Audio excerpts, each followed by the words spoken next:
Ladies and gentlemen, welcome to the Ride and Ride Mechanic channel. How the heck are you doing today? I'm continuing my trip across the Northeast. We've started off the trip so far with 2 parks already. On day number 1, I went to Cedar Point, and on day number 2, I went to Knoebels. And today is day number 3, and I'm heading just an hour away, which I think is the shortest drive so far this trip, to park number 3, which is Hershey Park in Pennsylvania. So come along with me and let's see how it goes. Now get ready and here we go. First of all, on a more serious note, as the channel grows in popularity, I never thought I'd have to do this, but there are scams out there. I'm only on Instagram, TikTok, and YouTube. If you see me pop up anywhere saying something like Skyline's great or I like Skyline or something, it's a scam. Don't click on it, okay? Nobody needs that stuff. That's not me.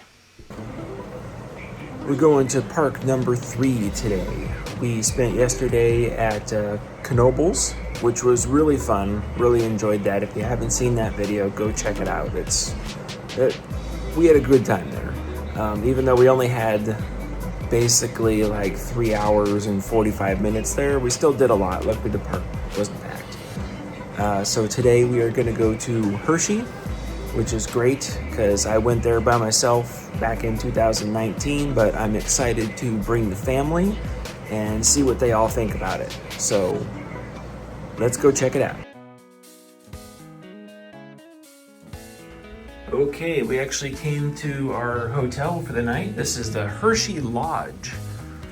So looks like some pretty nice rooms. Hershey Lodge, and then they gave us Way too many films. They gave us candy bars when we checked in, which is pretty cool. Nice here on the ground floor. Mini bar in there. This is really cool. I'm glad we stopped here first before we went to the park. We got our rooms set already, so when we come back tonight, we're just gonna head right in. Now they do have a free tram here that runs every 15 to 30 minutes, so we can drive there ourselves right now, or we could take the tram over. Park's just a couple minutes away. This park is really nice to look at as you come up on it. It's got a lot of nice scenic view to its skyline. Lots of hills, nice and green in the background, and then these nice coasters just popping up out of nowhere. It's really good. Candymonium.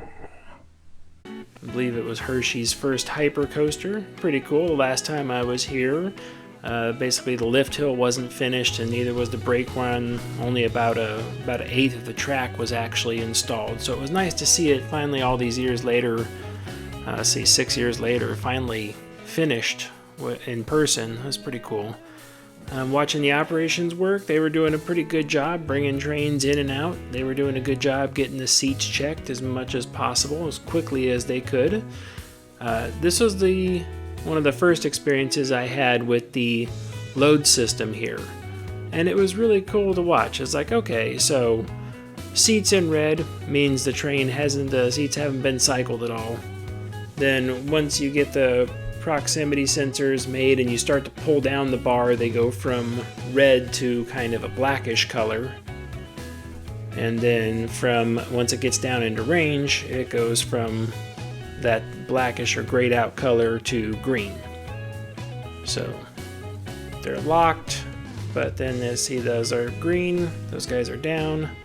Not used to seeing systems like this, and that's all part and partial to the feedback and stuff that the trains have these days, which is really cool.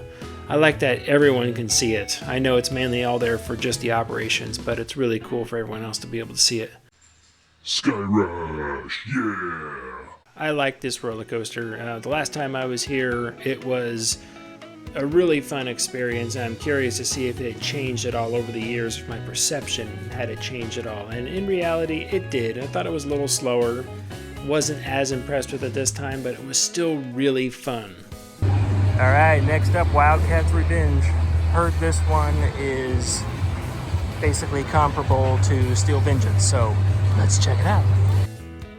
Some of the things they did right on this, I did like just from the beginning. It's like they have the lockers where they can do the pass-through lockers there which is absolutely awesome, and they have a separate unload station. It's like the pass-through lockers to get stuff off of people before they get on the ride, next to the actual the building where you go up to get on the ride is absolutely critical, and the unload station just makes it that much faster to reload the next time. So they did the entry and exit right on this one. Okay, I see why people are so conflicted on that.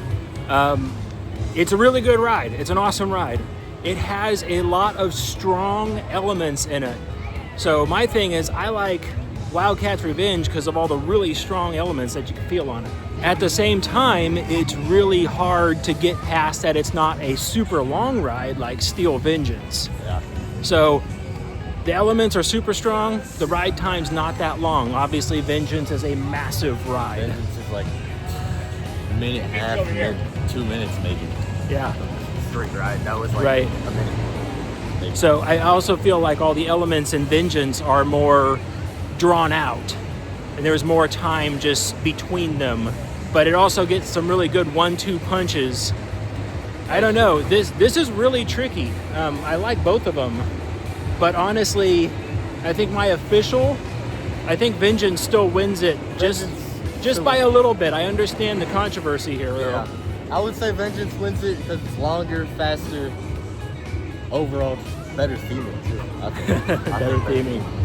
All right, on to the next. Time for Fahrenheit. All right, last time I was here, this was being painted back in 2019. Didn't have a chance to go on it, so this will be my first on this ride.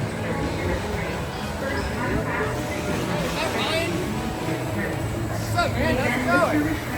How's it going? How's it going? Pretty good. You guys want to be on a TV show on the YouTube channel? Trying to show lines today. Yeah, it's nice, isn't it? It's hot, but Yeah. It's always awesome meeting people out in the parks. It's great. All right, so let's take a look at this guy running. This is the Fahrenheit vertical lift. Okay, dispatch process. Intamins always have a certain style of how they work. Notice that to advance a train forward, it's actually driven off of the front of the wheel carriers. Where all the drive tires are for. That's what does the position. Again, the lug goes up.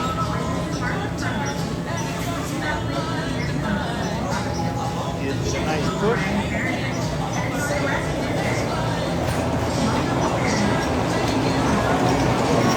And just like the RMCs, here comes the second lug up into the park position for the other side.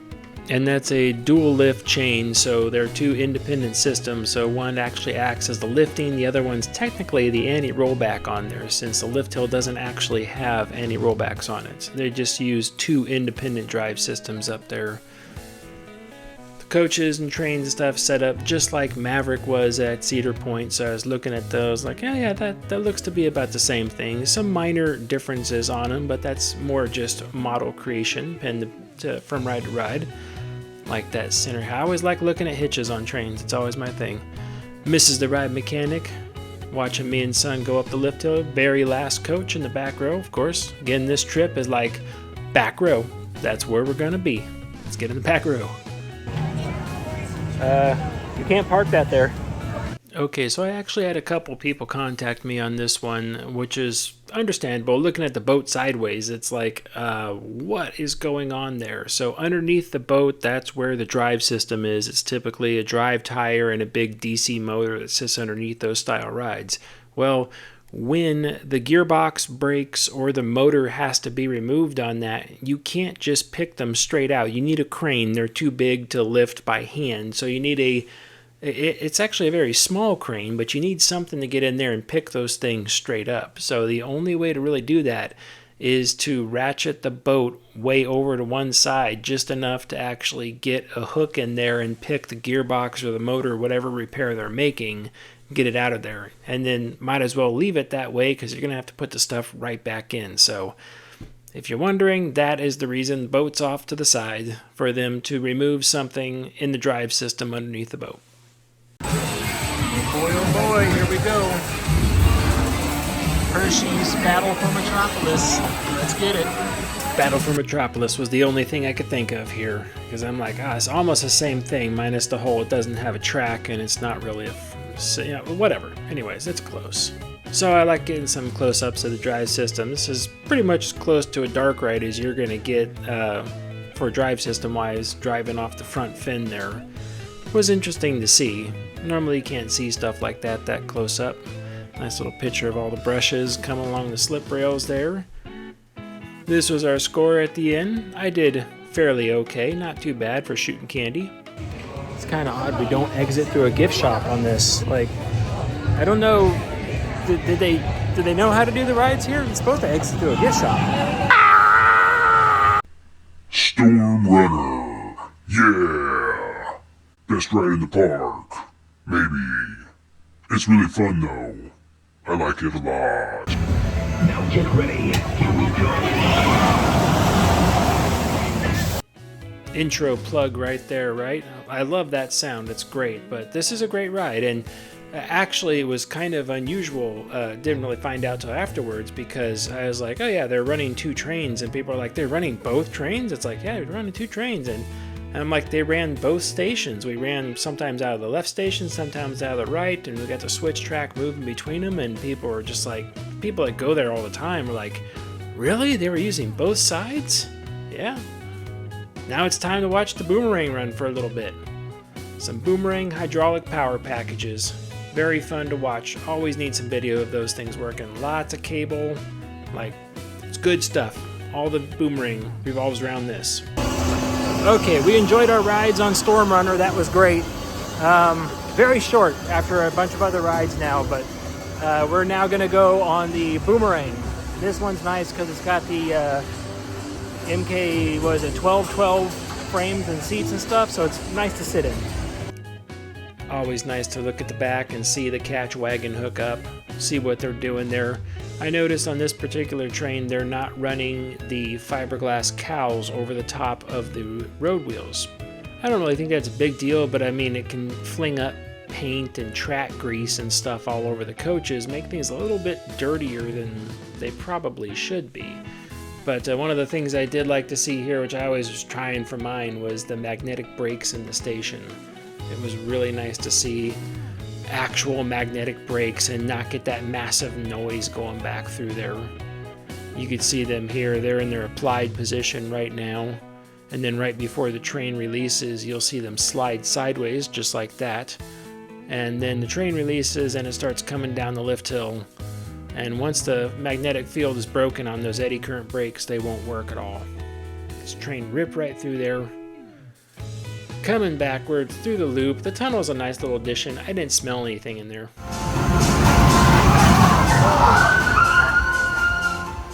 Oh no, clack, clack, clack, clack, clack. Oh, such a great sound to hear a silent Boomerang run. Okay, just got off the Jolly Rancher remix here. It's a nice Boomerang. Always like these chassis because they're much easier to run on.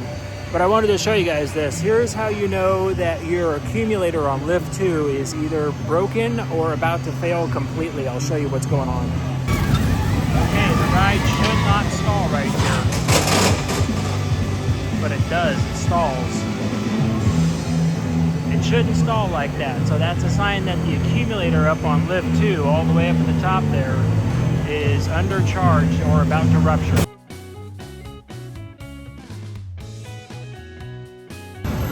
And when it does fail all the way, it simply just won't restart up there. The train will be stuck there. You have to turn the ride off, turn it back on, power up the hydraulics again, then it should move, hopefully.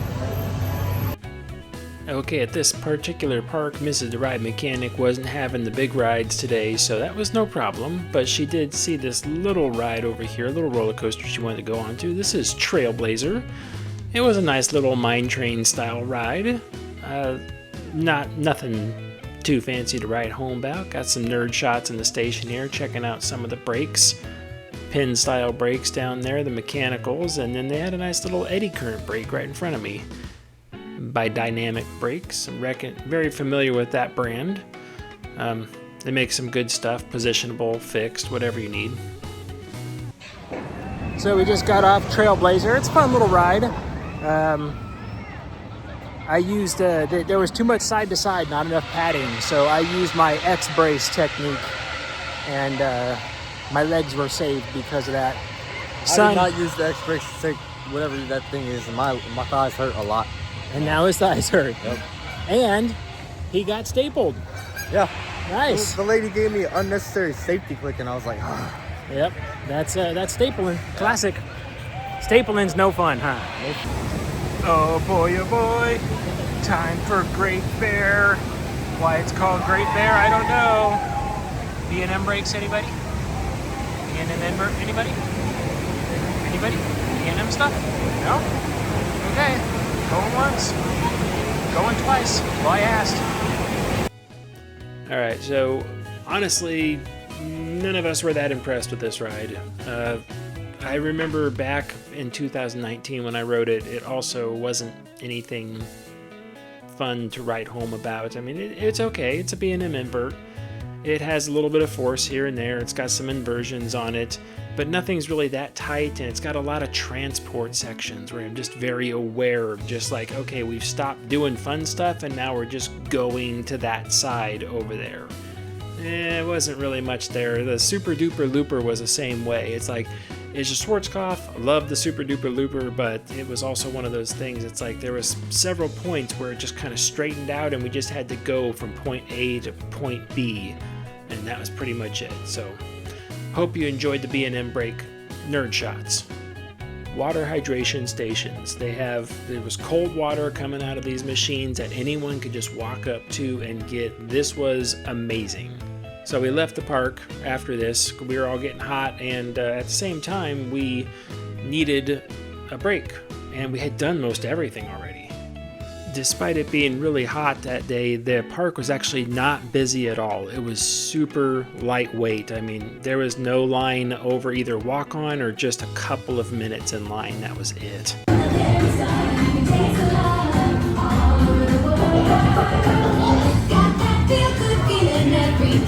We're making chocolate the Hershey way, and you can taste the love.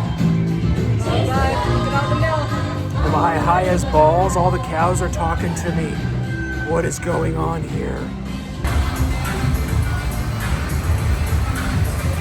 Yeah. I think she liked me, but I'm married, what do I say? After that ride, I could totally go for some chocolate. Dude, I have chocolate. Not at all. All right, you got pretzel bites, cheese, and then they gave them chocolate sauce. Come on. No. Come on. No. Come on. No. I'm not sacrificing my taste buds for that. All right, how about I do a chocolate sauce shot? All right, so we headed back into the park. This is the Comet. It's their old Woody, a fairly nice little wooden roller coaster. Still had some shaky spots in it. Wasn't really the favorite at all, but it was an okay ride. Wouldn't wait too long in line for it, but I understand the history behind it. So this doesn't normally happen to us, but we got done with the park really early. It's like 2:30, and we pretty much rode everything and we even repeated stuff. So since we're staying at the Hershey's Lodge, they gave us tickets to come over here to the Hershey Story Museum. So we're gonna go check that out for a little bit. Then we'll head back to the park later.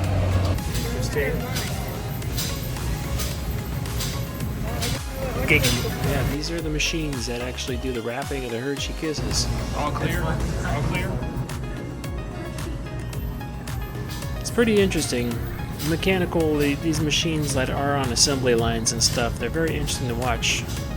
They figure out ways to do complex processes by hand in one step by a machine. It's really fascinating to watch some of this stuff. Wow. That's really big. That's what she said. Mrs. the Ride Mechanic got to design her own Hershey bar label. Okay, so here's the museum. And again, there's the park. We're just on the back side of it. Nice museum, nice place to go. It depends on your level of how you enjoy museums and things like that. But basically, we spent about a half an hour there. There is an admission price to it. And the hours, of course, vary from the actual park because they're not actually connected. But I recommend it if you got some time to go do stuff. Okay, we came back to the hotel for dinner before we go back to the park.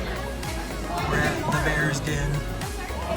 Son got a mac and cheese burger. What is it, Caesar salad, chicken. And I got a jalapeno popper burger. I also got some appetizers, pretzel, mozzarella sticks. So we're a couple days in now. We finally found food that we weren't the best with. So we got just an okay salad, okay burger, nothing fancy. So this is more like hotel food. Standing here for B-roll footage, and been here for like 3 or 4 minutes now, and they haven't dispatched a train. Having to cut the background out of the audio because there's copyright songs and stuff in here. Man, they could have fixed Millennium Force in this time.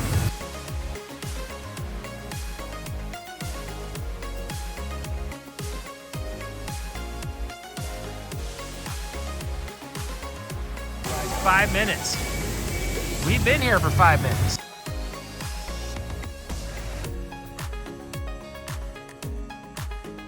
There's no one in the queue line, and it's just 5 minutes between dispatches at this point in time.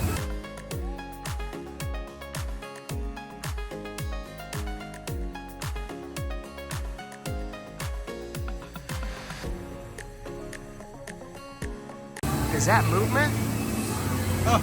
Holy crap. Oh my gosh. I didn't think I was going to see a roller coaster run today, but It's great to see a moving object once in a while. it is great to see a moving object. Oh man, too bad it's this ride. Oh man. Yeah, this is a great speed roller coaster. The trim brakes ruined it. Trim brakes definitely ruined this ride. They had potential to make it cool, and then they put brakes on it. They literally put the brakes on it being cool. Instead of any airtime, you're simply just going over the top, and that sucks. It does. It sucks. It sucks a lot. Look, that was kind of cool there, and then this part right here, you hit brakes, and then this sucks like that. And then you come back over here, get a little bunny hill with nothing on it. Then you come back over here. This part's cool. Yep, you get a little bit of a twist there. That's cool. And then brakes. And it sucks again. Yeah. All right. Jeez, that sucked. Hey, son. What? What's the fastest part of Candymonium? The queue line? The exit. All right, we're heading out to the Laff Trakk indoor Mauer spinner. It looks like. Got our second lap in on Wildcat's Revenge. Went full hands up and out on that one, and pretty much almost folded me in half at one point. So it was like, whoops. Guess I wasn't quite ready for that, but on to the Laff Trakk. Okay, I didn't have any footage of the Laff Trakk in there, but we did get on the Laff Trakk. We waited probably 20 minutes in line for that one.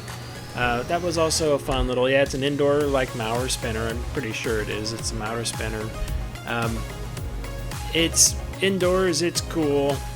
It's always fun to get on rides that are dark and inside. Like, I always love an indoor dark coaster.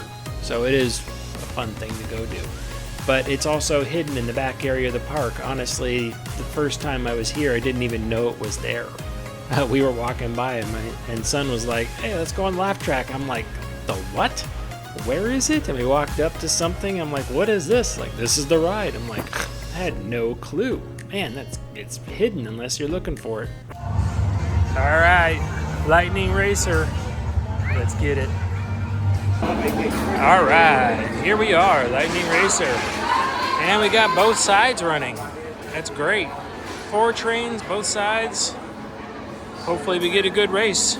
Humidity's come way up, so that's not helping. But it might rain, that would help. Oh my gosh, that would help a lot. Lightning Racer was really fun. Son and I both had a good time on that one.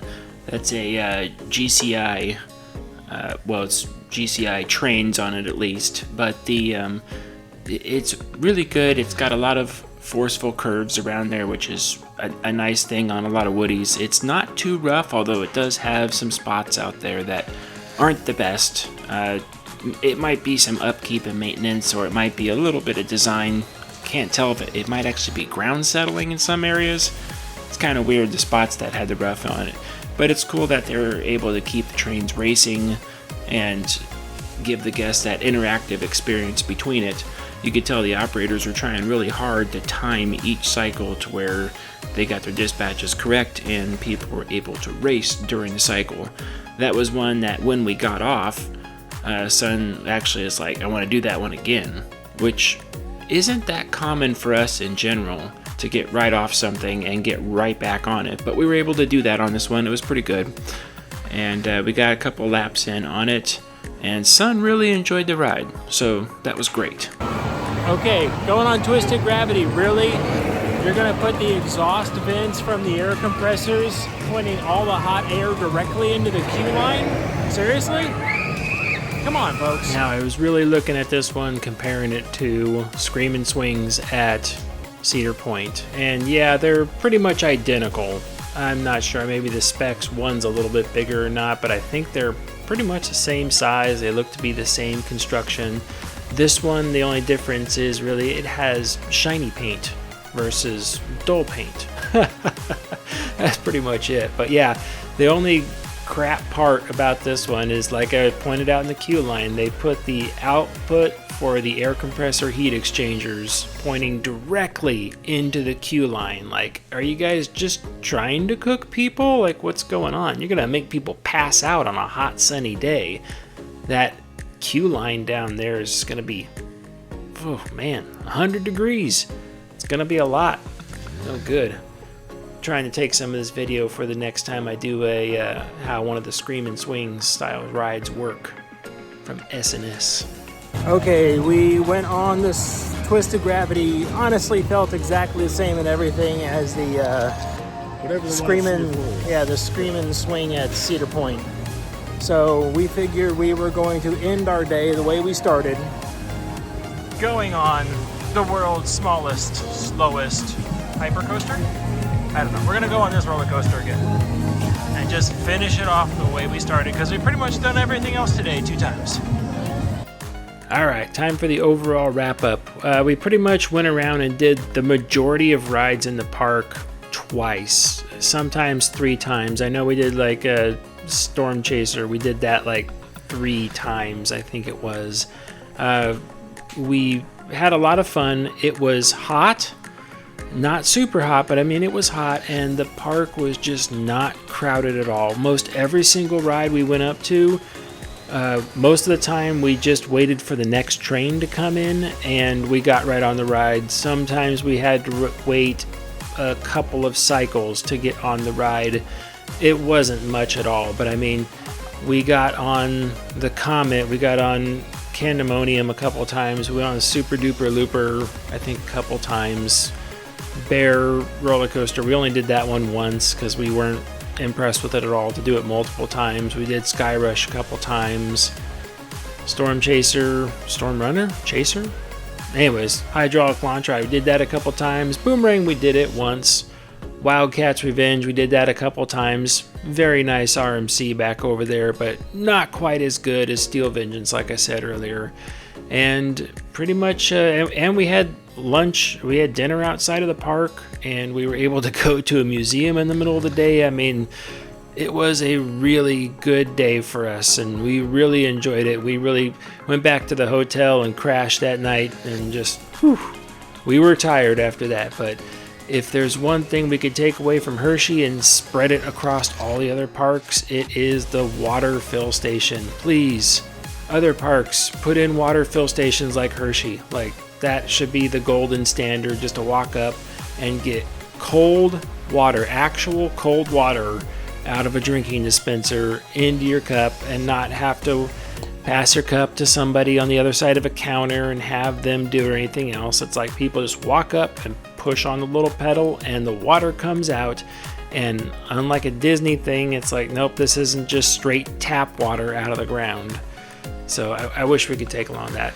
Anyways, I hope you enjoyed this video. I think that's going to do it for this one, because we really didn't.